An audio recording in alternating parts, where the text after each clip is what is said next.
On June 3, 1975, at approximately 6:45 hours, the body of a Caucasian male was discovered near the banks of the Susquehanna River in rural Lancaster County, Pennsylvania.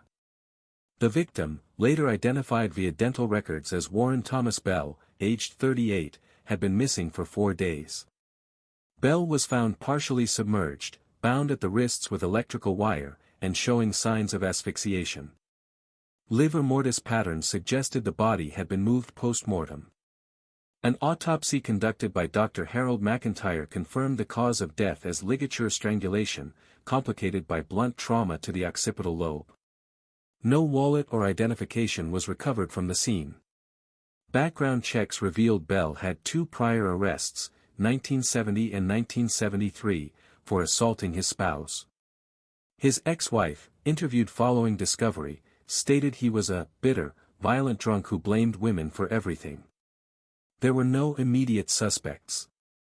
The case was marked as a potential robbery homicide and shelved due to lack of leads. A pattern emerges.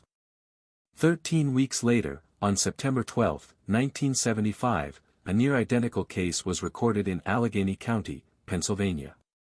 The body of George Alvin Mercer, 44, was found along a disused rail spur behind a warehouse district in Pittsburgh. Mercer's hands were bound behind his back with nylon rope, and a cord made from braided phone wire was tightly wrapped around his neck. Like Bell, Mercer had a history of domestic violence. 3 protection orders had been filed by 2 former partners between 1969 and 1974. Mercer worked sporadically as a truck mechanic and was reported missing 2 days prior. Post-mortem findings mirrored the Bell case: ligature strangulation, post-mortem relocation, and deliberate concealment. Authorities initially speculated a revenge killing, but no suspects surfaced. Forensic examination was inconclusive beyond common fibers, polyester of unknown origin, on both victims' shirts. Early profile development. By January 1976, with 3 additional cases logged across Pennsylvania and Maryland, each male, each with verified histories of violence toward women, a rudimentary behavioral profile was requested by the FBI's nascent behavioral science unit. The profiler noted the killer appeared to possess knowledge of his victim's abusive pasts, a pattern of premeditation and physical control, no interest in robbery or property theft, an ability to avoid detection and delay discovery through body concealment. The profile speculated a male offender, aged 25 to 40, with personal trauma related to domestic abuse, possibly a survivor or witness. The ritualistic bindings and choice of strangulation over firearms or knives suggested a personal fixation on control and silence. Internal motives. Recovered notes from the future suspect's personal belongings, found post-mortem and authenticated by handwriting experts, revealed early indications of moralistic obsession. Excerpts included: Men who beat women forfeit the right to die free. Silence is not enough. I will speak with rope. Justice fails the silent. I carry their verdict. At this stage, however, the killer remained unidentified. His name would not surface until years later, but authorities retrospectively attributed the 1975 to 1976 Pennsylvania murders to a single actor later dubbed by the press as the Vigilante Strangler. Survivor testimony: missed opportunity. In March 1976, a potential target survived an attempted abduction in Dayton, Ohio. The victim, Mitchell Ray Donovan, 32, was lured into a vehicle under the pretense of a job offer. He later recounted being struck from behind and waking with rope marks on his wrists, but managed to flee after kicking out a rear window of the van. Donovan, himself under active investigation for domestic battery, did not report the incident to police until weeks later, citing embarrassment and legal complications. No forensic evidence was collected. Unbeknownst to investigators at the time, this survivor had come face to face with a killer who had begun crossing state lines. The offender's patterns, coercion, incapacitation, binding, and strangulation, remained constant. Only the locations and times varied. On October 29, 1976, authorities in Parkersburg, West Virginia responded to a call from a local hunter who had discovered a male body in a wooded glade approximately 200 yards off Route 14. The victim, later identified as Arthur Daniel Kruger, 41, a former Army MP dishonorably discharged in 1969 following domestic assault charges, had been suffocated using a plastic bag and bound with nylon rope. A key detail emerged: this killing included two mechanisms, strangulation and suffocation, a shift from earlier single-method executions. The scene was clean. No tire tracks. No blood. The killer had likely surveyed the dump site beforehand, indicating forethought. For the first time, the behavioral science unit speculated that the killer might be using an internal code, moral, not compulsive. The restraint, the silence, and the concealment suggested he saw his actions as necessary corrections, not crimes. The tin box. On January 11, 1977, a sanitation crew in Jeffersonville, Indiana recovered a rusted metal tin in a landfill near the Ohio River. Inside were newspaper clippings about several unsolved murders: Bell, Mercer, Kruger, all annotated in blue ink. 2 restraining orders. Not enough. She begged him to stop. 3 women suffered. Now he's quiet. Alongside the clippings were 6 Polaroid photos, grainy but clear, each showing deceased men, wrists bound, eyes closed, faces bruised. One was time-stamped, 2/17, March 11, 76. None of the photos matched known police evidence. This was the killer's own record, hidden, then left to be found. The FBI determined it was not taunting. It was documentation. A ledger of punishment. A public message. March 2, 1977. Sandusky, Ohio. William R. Castor, 43, was found in the trunk of his own car, hands zip-tied, mouth sealed with duct tape, ligature marks visible. A note in the glove compartment read: "He broke her jaw in 1973. Her name was Lori. He laughed about it. I didn't." The note was typed. No fingerprints were recovered. Analysts concluded the killer either accessed legal records or had spoken directly to Castor's victim. Theories form. 2 working theories emerged within the Ohio Bureau of Criminal Investigation. Insider theory: the killer had law enforcement or legal access to police reports. Survivor outreach theory: he gained victim information by posing as an advocate or counselor. Either case meant he operated in plain sight, respected, trusted, invisible. Offender profile, updated. In April 1977, the Behavioral Science Unit issued an update. White male, age 30 to 45. Highly mobile, likely with transient employment. Observes systems of justice closely, views them as insufficient. Displays calm control, unlikely to attract suspicion. Possibly witnessed domestic abuse in youth, maintains fixation on correction. He had killed at least 8 men. None had been mourned publicly. And none, in the killer's view, were innocent. On May 17, 1977, in Monroe County, Michigan, the body of Charles Edwin Markham, 39, was discovered in a gravel lot behind an abandoned canning plant. Markham had ligature wounds consistent with prior homicides. His wrists were zip-tied, and a length of nylon cord was cinched tightly around his throat, causing fracture of the hyoid bone. Markham had a record: 2 domestic battery convictions and a 1975 no-contest plea for assaulting his girlfriend with a tire iron. His death bore the now familiar marks of the Vigilante Strangler. But this time, investigators got something new: a partial fingerprint on the interior of the driver's side window of Markham's truck. The print was incomplete and not in any national database, but it was preserved. This was the first direct trace tied to the suspect's physical presence. The hanging, a public message. July 3, 1977. In Carter County, Kentucky, a 36-year-old man named Jeremy Paul Hines was found hanging from a low steel beam beneath a rural bridge.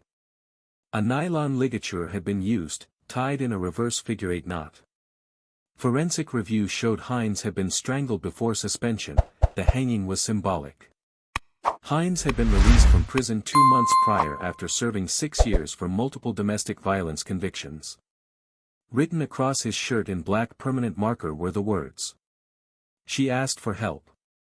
This marked the first time the killer displayed a victim publicly. The act suggested he felt unseen, unacknowledged. The FBI's internal assessment concluded, this was not escalation for attention, it was punishment with attention. The subject has moved from silent execution to staged communication. An anonymous call. On August 22, 1977, a woman called a regional domestic violence hotline in Toledo, Ohio. She refused to give her name but claimed a man had approached her outside a shelter months earlier. He claimed to work for a women's advocacy group and offered to listen, not report. She declined but remembered the name, Carl, and that he drove a green station wagon. She added, "I don't think he was writing anything down. I think he was remembering." The tip was forwarded to the FBI and preserved, though no identity or follow-up contact was ever made. But it supported a growing belief: the killer met survivors. He didn't follow the offenders, he listened to the women who had survived them. Case designation, 3187. By September 1977, 11 murders were now believed connected by method, motive, and forensic trace. The FBI assigned a formal case designation, File 3187, and classified the offender as a mission-oriented serial killer, believed to be mobile, intelligent, and operating across multiple states with deliberate selectivity. But he remained nameless. Faceless. No confirmed sightings. No official identification. Until October. On October 9, 1977, the body of Keith Arnold McGrath, 42, was found behind a shuttered appliance store in suburban Cincinnati. A maintenance worker discovered the body near a dumpster, covered by a plastic tarp. Time of death was estimated at less than 12 hours prior. McGrath had no recent criminal charges but had been arrested twice in the late 1960s for domestic battery, including one conviction. He worked nights as a warehouse shift supervisor. Surveillance footage from a loading dock 2 buildings over captured McGrath leaving work alone at 2:08 hours. The body bore familiar signs: wrists zip-tied, mouth taped shut, deep ligature furrows in the neck. However, something new was discovered: a typed note folded into the victim's jacket pocket. Nobody stopped him in 68. Or 74. That silence cost her everything.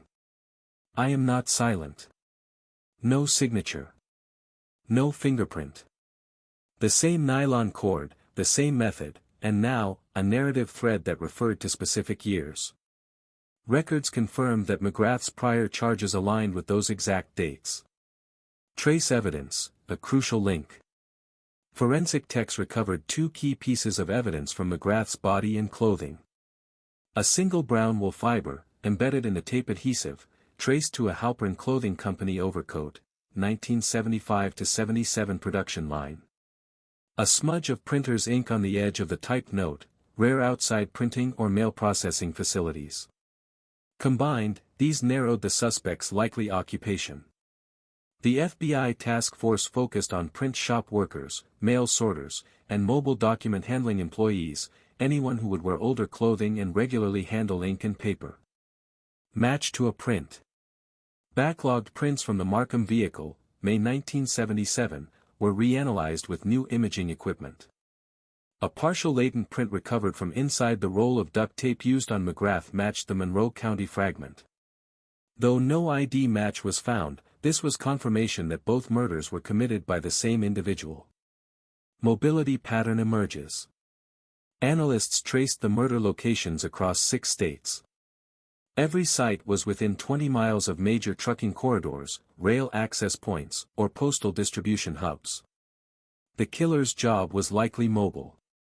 He traveled, stayed off-grid, and targeted his victims with planning, not opportunity. The name Carl resurfaces. On October 16, an anonymous female caller contacted a hotline and claimed that a man named Carl, who had once visited her shelter, had asked unusual questions about her abuser. He did not seem dangerous, only calm, too calm. She described him as having quiet eyes and driving a green station wagon. That was the third mention of Carl. Investigators now had a probable first name, a consistent vehicle description, a behavioral signature, matched trace evidence. The hunt was narrowing. Quietly, and with growing intensity. After the October 16 tip naming a man called Carl, the task force initiated a coordinated search through employment records of print shops, bulk mail distributors, and courier services within a 50-mile radius of Cincinnati. Focus was placed on individuals matching the behavioral profile: white male, 30 to 45, solitary, transient, and mobile. On November 3, 1977, a manager from Tri-State Courier Logistics in Chillicothe, Ohio, contacted authorities about a former employee who fit the description. The man, Carl Dean Halverston, had worked off and on as a contract courier from 1975 through early 1977. He had suddenly stopped showing up in April. Employment forms listed a green 1972 Ford Ranch wagon as his vehicle.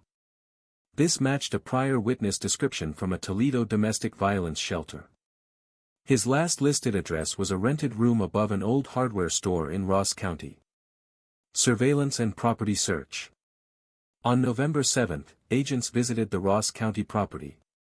The building was dark and long vacant. The landlord confirmed Halverston had vacated the room without notice in mid-spring and left no forwarding address. A sealed envelope was found in the building's mail slot, addressed only to Mara. With a warrant, the task force entered the former residence. Inside, they recovered a brown Halperin brand wool coat, fiber matches confirmed. Several rolls of duct tape, partially used. A 1970s-era portable typewriter. A folder of news clippings, each marked with victim names and dates. A wooden box containing labeled locks of human hair, none matched known victims. Most significantly, the typewriter's ribbon bore ghost impressions of the McGrath message. The same phrasing. Same punctuation. The past of Carl Dean Halverston. Carl Dean Halverston was born July 8, 1944, in Elyria, Ohio. His father, Curtis Halverston, had a criminal record for spousal abuse and was institutionalized in 1956. Carl entered the foster care system at age 12. Juvenile records, later unsealed by court order, indicated multiple incidents of violence directed at male authority figures, and a strong fixation on fairness and unpunished crimes. A 1960 psychological evaluation by a state youth counselor read: "Subject exhibits high-functioning intelligence, pronounced moral rigidity, and a preoccupation with retributive justice. Unyielding. He had no adult criminal record. No driver's license since 1971. No formal residence for over a year. He had vanished beneath the radar. Going public." Although the evidence was still circumstantial, Halverston's profile aligned so closely that the FBI authorized a controlled media release. A composite sketch, based on employee recollection and the hotline witness, was distributed statewide. It depicted an average-looking white male with short-cropped hair and plain features. On November 10, a tip came from Lancaster, Ohio. A gas station clerk said a man matching the sketch had stopped for fuel and asked for directions to Adams Lake, a remote area near the Appalachian foothills. The task force mobilized. On November 11, 1977, FBI agents and local deputies converged on Adams Lake State Park, a remote, heavily wooded preserve near the Ohio-Kentucky border. The terrain was dense, and public access was limited in late autumn. Just after sunrise on November 12, investigators located a 1972 green Ford Ranch wagon parked at the end of a disused service trail. The car was locked. Through the window, officers observed a brown wool coat on the seat and several boxes in the cargo area.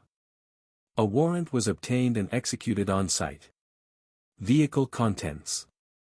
Inside the vehicle, law enforcement recovered 3 pre-cut nylon cords. A cassette labeled Veritas in red ink. A typewritten manuscript titled The Measured Rope, a personal record of balance. A leather folder containing 5 typed pages of victim names, locations, and reference dates. A worn pair of gloves and a near-empty roll of duct tape. A notebook with crossed-out entries labeled Done. The cassette. The audio tape contained a monotone male voice, confirmed later as Halverston's. I did not hate them. I judged them. They were known, not guessed. Each had history, and that history was silence. I gave them witness. The voice never rose above a low, clinical cadence. There were no apologies. Only certainty. Cabin discovery. On November 13, a search team located a shuttered concrete utility cabin near the ridge line, approximately 1 mile from the vehicle. Inside. A cot. Camping equipment. Food stores and bottled water. 3 manila folders labeled 1975, 1976, 1977, each containing newspaper clippings, court docket printouts, and arrest records. On one wall, a handwritten message in marker. The rest is yours. Suspended from an overhead beam was the body of Carl Halverston. He had hanged himself using the same type of nylon cord used in the murders. His posture was composed. There was no sign of hesitation. Post-mortem findings. An autopsy confirmed suicide by hanging, likely occurring 8 to 10 hours before discovery.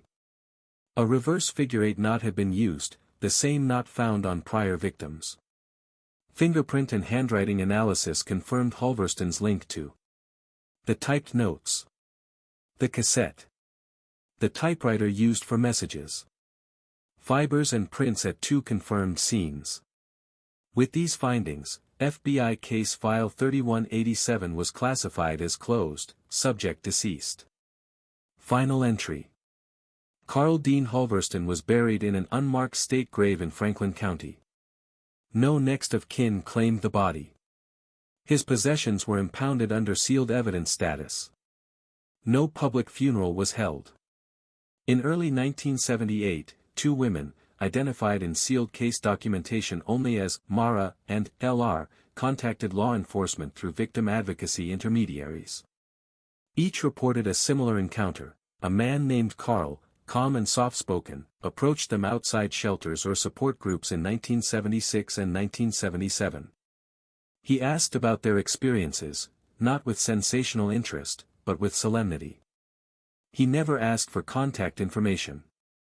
He never returned. Both women described him as polite, distant, and quiet-eyed. Neither reported the interaction at the time because, as one of them later put it, he didn't want anything. Not even to comfort. He just listened, and he remembered everything. Investigators concluded these meetings were likely how Carl Halverston selected victims, not by tracking the men, but by listening to the women. Their pain became his motive. Their silence, his justification. Policy impact. Though never officially cited in reform documents, Case 3187 circulated internally among law enforcement and behavioral analysts for over a decade. The case influenced early pilot programs for domestic violence fast-tracking. Increased funding for protective order enforcement. Legislative efforts to classify pattern-based violent offenders, even without convictions. Internally, the FBI referred to Carl Halverston not as a vigilante, but as a mission-oriented ideologue with forensic discipline, a category later used in training manuals on non-impulsive serial offenders. In criminology literature, the case introduced the term preemptive homicide, the killing of individuals based on past, documented violence rather than current threat. Missing victims. Halverston's notes referenced 33 individuals. Only 11 deaths were confirmed. Another 8 were considered probable. That left 14 unresolved entries, names and partial details without accompanying case files or known remains. Some were likely men still alive. Others may have been killed without discovery or misclassified. Their status remains officially undetermined. Final accounting. Carl Halverston's name appears in no public homicide databases. His victims, largely abusive men, were never publicly eulogized. Their families did not speak to media. There were no memorials. Only FBI Case File 3187 preserves their names, and his stamped across the final page.